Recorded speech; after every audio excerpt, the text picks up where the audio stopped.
Assalamu alaikum YouTube family. Today the topic of our video is how to overcome procrastination while CSS PMS preparation. तो सबसे पहले तो मैं ये बताती चलूँ कि प्रोक्रेस्टिनेशन होता क्या है। ये बेसिकली आपके काम को, टास्क को डिले करने का अमल है, ठीक है। और CSS PMS प्रिपरेशन में इसका क्या अमल दखल है, ये सब आप बहुत अच्छे तरीके से जानते हैं। ये वही एक्ट है जिसकी बिना पर आपका स्केड्यूल टाइम पर पूरा नहीं हो पाता। आपने जो स्टडी प्लान बनाया होता है, जो शेड्यूल बनाया होता है, आप उस पर पूरे नहीं उतर पाते just because of this habit. तो अगर आज की वीडियो में हम ये सीख लेते हैं कि आपने प्रोक्रेस्टिनेशन को किस तरह से ओवरकम करना है, तो ऑब्वियसली ये आपके लिए फ्रूटफुल इस तरह से होगा कि आप अपना काम टाइम पे कर पाएंगे। जिस सब्जेक्ट को आपने जितने दिन देने हैं वो उसी टेन्योर में हो जाएगा, और जैसे ही आप अपना काम करते जाएंगे, सब्जेक्ट्स कवर करते जाएंगे, और आपका स्ट्रेस लेवल भी बहुत ही कम हो जाएगा, ठीक है। तो इस वजह से वीडियो को पूरा देखिएगा और जो बातें इसमें बताई जाएं उन पर अमल भी करने की कोशिश करिएगा, तभी आपको फ़ायदा होगा। वीडियो को बाकायदा स्टार्ट करने से पहले I would like to request you all that please subscribe my channel, और इंशाल्लाह आपको फ़ायदा ही होगा, कोई नुकसान नहीं होगा सब्सक्राइब करने से इंशाल्लाह। अच्छा जी, तो सबसे पहले बात करते हैं what we think procrastination is. हम क्या समझते हैं, ये एक्ट है क्या, और इन एक्चुअल ये क्या है। अच्छा, तो सबसे पहले तो ये बहुत मिसकंसेप्शन पाई जाती है कि जी प्रोक्रेस्टिनेशन जो है वो लेज़ीनेस होती है, जबकि हकीकत बिल्कुल बरक्स है। प्रोक्रेस्टिनेशन में आप डिले करते हैं काम को और उसके बजाय कोई इजी टास्क, कोई और काम कर लेते हैं, ठीक है। लेकिन जो आपका असल मेन काम होता है आप रिलक्टेंट रहते हैं वो करने से, ठीक है। अब देखा जाए तो प्रोक्रेस्टिनेशन जो है वो एक एक्टिव प्रोसेस है, यानी आप एटलीस्ट कुछ तो कर रहे हैं ना। ऐसा तो नहीं है कि आप कुछ कर ही नहीं रहे। ऑन दी कॉन्ट्रेरी लेजीनेस जो है उसमें तो आप चीज़ों की केयर ही नहीं करते ना, ठीक है। आप चाहते ही नहीं हो काम करना, ठीक है। उसमें तो आपका एटीट्यूड ही ऐसा होता है कि I don't want to do this, ठीक है। लेकिन प्रोक्रेस्टिनेशन में आपको पता है कि आपने ये करना है, बट आप थोड़ी देर के लिए उसको डिले कर देते हो। और प्रोक्रेस्टिनेट करने की दो ही वजूहत हैं। एक ये कि आप स्ट्रेस को अवॉइड करें, और स्ट्रेस ऑब्वियसली जब कोई आप मुश्किल काम करते हैं तो थोड़ा बहुत स्ट्रेस तो आपको होता है ना कि ये कैसे करना है, क्या होगा, मे बी आप अपने आप को कैपेबल नहीं समझ रहे होते, तो ये सारी वजूहत हो सकती हैं। तो आप उस स्ट्रेस को डेलिबरेटली या अनडेलिबरेटली आप उसको अवॉइड कर रहे होते हो, ठीक हो गया। और दूसरी वजह ये है कि आपकी मोटिवेशन में कमी होती है, सही है। आप अपने आप को फुली मोटिवेट नहीं कर पाते हो उस काम को करने के लिए जिसके लिए आपने स्केड्यूल बनाया है। अब कुछ एग्जांपल्स डिस्कस कर लेते हैं प्रोक्रेस्टिनेशन की, ताकि आपको पता चले कि असल में ये है क्या और क्या आपके साथ भी होता है या नहीं होता। अच्छा, ये एक बड़ा कोई ट्रिकी सा अमल है, क्योंकि बाज़-औक़ात हमें खुद भी पता नहीं चलता कि हम प्रोक्रेस्टिनेट कर रहे हैं या नहीं कर रहे हैं, ठीक है। फॉर एग्जांपल हम कोई टॉपिक करने बैठे हैं, ठीक है।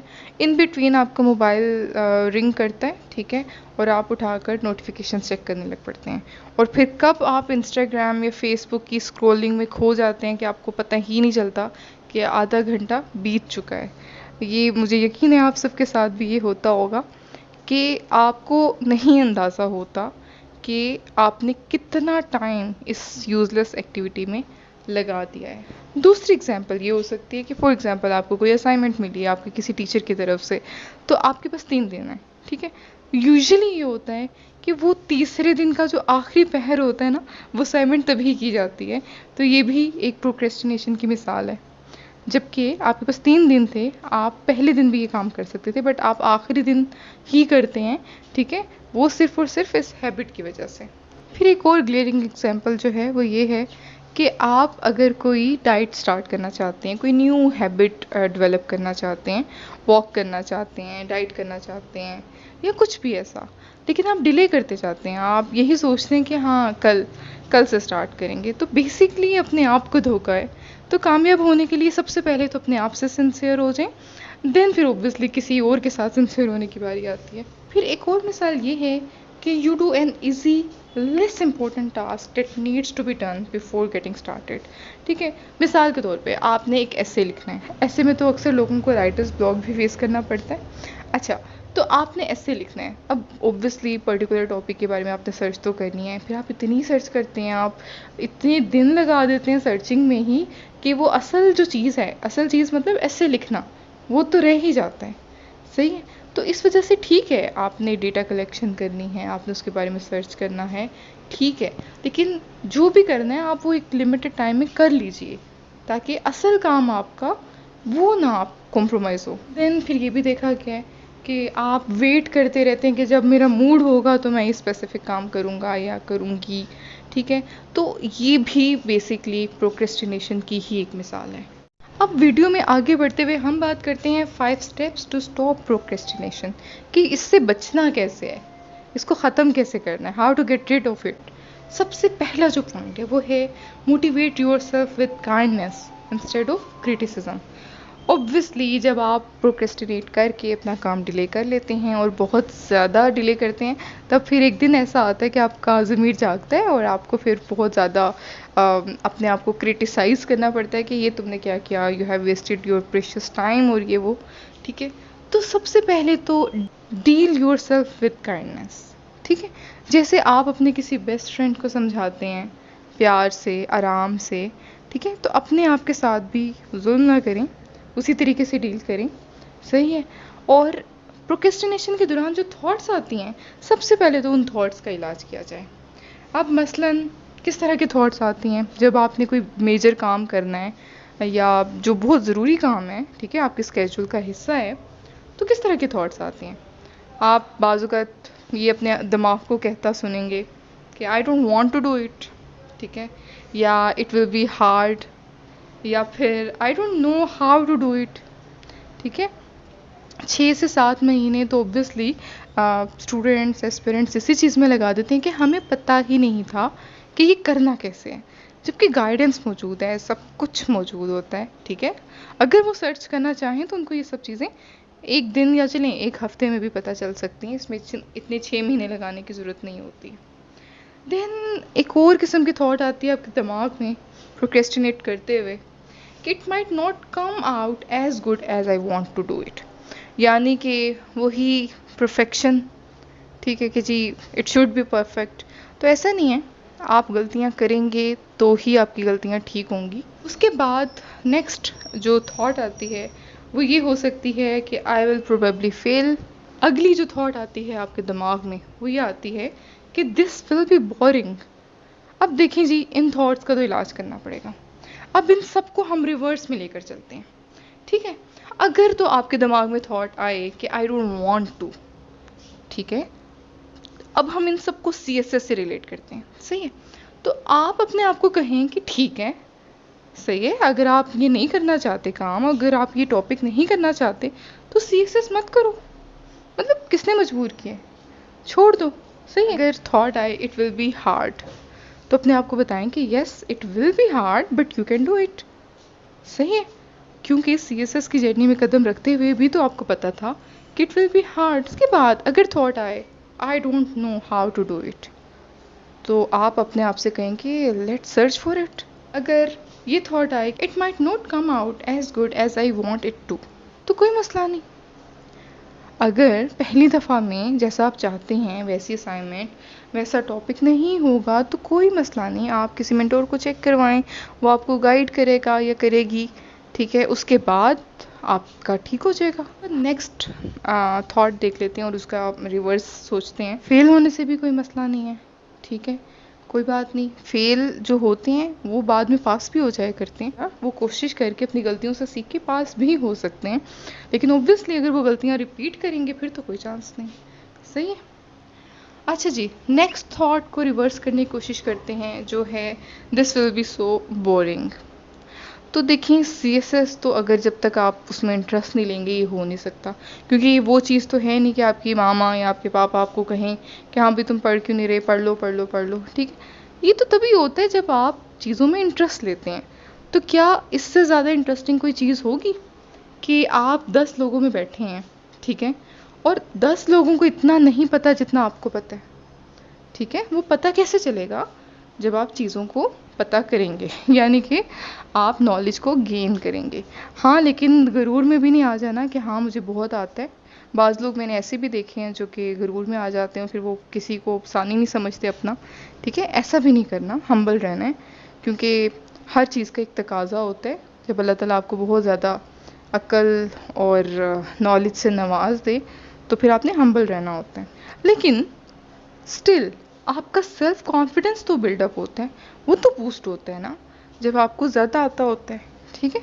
कहीं एक इनर सेटिस्फेक्शन तो आपको मिलती है। तो इस वजह से बोरियत का तो सवाल ही पैदा नहीं होता सीएसएस की जर्नी में। दूसरा जो तरीका है कोप अप करने का वो है क्रिएट अ पैटर्न इंटरप्टर। ये बहुत मज़े की चीज़ है। अच्छा, अब इसमें करना क्या है, देखिए आपका जो पैटर्न बना हुआ है ना, लाइक आप कुछ करने का सोचते हैं, फॉर एग्जांपल आपने एक टॉपिक कवर करना है, आप वो सारी किताबें सारा डेटा उसका लेकर बैठ गए हैं, ठीक है। अब आपने ज़ाहिर डिफरेंट बुक से डेटा निकालने और नोट्स बनाने हैं, ठीक है। अब आप बैठे हुए अपने स्टडी टेबल पे, क्या होगा अगर आप प्रोक्रेस्टिनेट कर रहे होंगे तो क्या होगा, फर्दर फ़ौरन ही विद इन 5 सेकेंड्स आपके दिमाग में नेगेटिव थॉट्स आना शुरू हो जाएंगी कि हाँ it will be boring, I can do it, blah blah blah, ठीक है।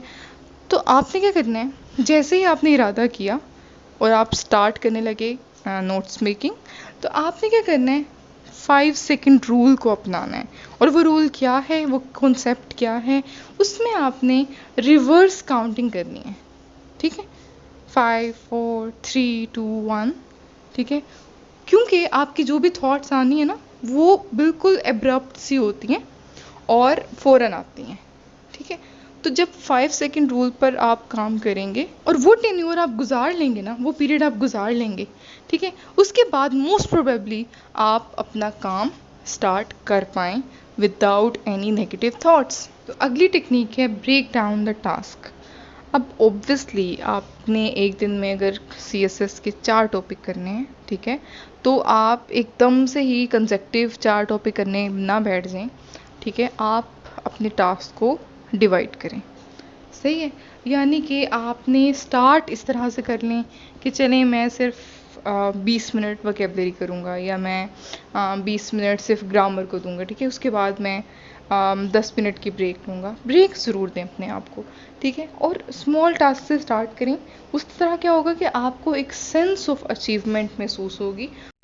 Once you have committed to a small task, तो आपने क्या करना है, पहले 5 मिनट आपने अपने आप को ये चैलेंज देना है, ठीक है। आपने अपने आप से कमिटमेंट करनी है कि पहले 5 मिनट ना मैंने मोबाइल चेक करना है, ना मैंने कोई फजूल सोचना है। तो आपने क्या करना है, वो 5 मिनट तो आपने अच्छे से पढ़ना है ना, टाइमर लगा लें चाहे। उस 5 मिनट के बाद फिर आप थोड़ा सा रिलैक्स हों और फिर आपको एक सेंस ऑफ अचीवमेंट महसूस होगी कि वाह मैंने तो 5 मिनट बिल्कुल विदाउट एनी इंटरप्शन कर लिए, सही है। तो क्या होगा, आपका स्टेमिना पैदा होगा, और जैसे ही स्टेमिना पैदा होगा आप इसको बढ़ाते जाएं, 5 से 10, 10 से 15, इस तरह से बढ़ाते जाएं। तो ये आपके लिए बड़ा कारआमद साबित होगा। नेक्स्ट एंड लास्ट टेक्निक है जी रिवॉर्ड योरसेल्फ और make the task more enjoyable. अब आपने जब एक काम कर लिया, अगर कर लिया, तो एक टॉपिक कर लिया मिसाल के तौर पे दिन में, तो आपने क्या करना है, आपने अपने आप को रिवॉर्ड देना है। अब रिवॉर्ड की सूरत में हो सकता है घर वालों के पास बैठ जाएं अपना टॉपिक कंप्लीट करने के बाद, या मोबाइल चेक कर लें, ठीक है, या फिर थोड़ा रेस्ट कर लें, सही है, कुछ खा लें, कुछ पी लें, ठीक है, या अपने किसी दोस्त से बात कर लें, कॉल कर लें, रिफ़्रेश हो जाएं थोड़ा सा। तो आप, जाहिर है मैं नहीं बता सकती कि आपकी रिवॉर्ड क्या होगा, ये आपने खुद अपने लिए तय करना है, अपने आप को रिवॉर्ड दें। अब देखते हैं जी what would open up for you if you stop procrastinating. सबसे पहले तो आपने जो भी एक मुतय्यन किया हुआ अपना टारगेट वो आप पूरा कर लेंगे, यही सबसे बड़ी बात है, सही है। दूसरा ये कि आपका स्ट्रेस लेवल कम होगा बढ़ने की बजाय। कैसे, क्योंकि स्ट्रेस तो तभी होता है जब आप चीज़ों को डिले करके चीज़ करते नहीं हैं। फ़र्क ही इसमें और लेज़ीनेस में ये है कि लेज़ीनेस में यू डोंट केयर कि आपने वो काम करना है या नहीं, लेकिन प्रोक्रेस्टिनेशन में ऑब्वियसली आपको पता है कि मैंने करना है, ये इम्पोर्टेंट है, लेकिन क्योंकि वो मुश्किल है इस वजह से आप बस वो करने से डरते हैं। और उसके बाद सबसे जो इम्पोर्टेंट चीज़ है ना, it will make you more resilient. और रेजिलियंट क्या होता है, आप अपनी लाइफ में विलिंग हूँ डिस्कम्फर्ट को काउंटर करने के लिए। मसाइल का सामना करना आपको आता है, ना कि मसाइल से भागना। अगर आपको मेरी ये काविश पसंद आई हो तो kindly like my video, subscribe my channel और दोस्तों के साथ भी शेयर करिएगा। दुआओं में याद रखिएगा। अल्लाह हाफिज़।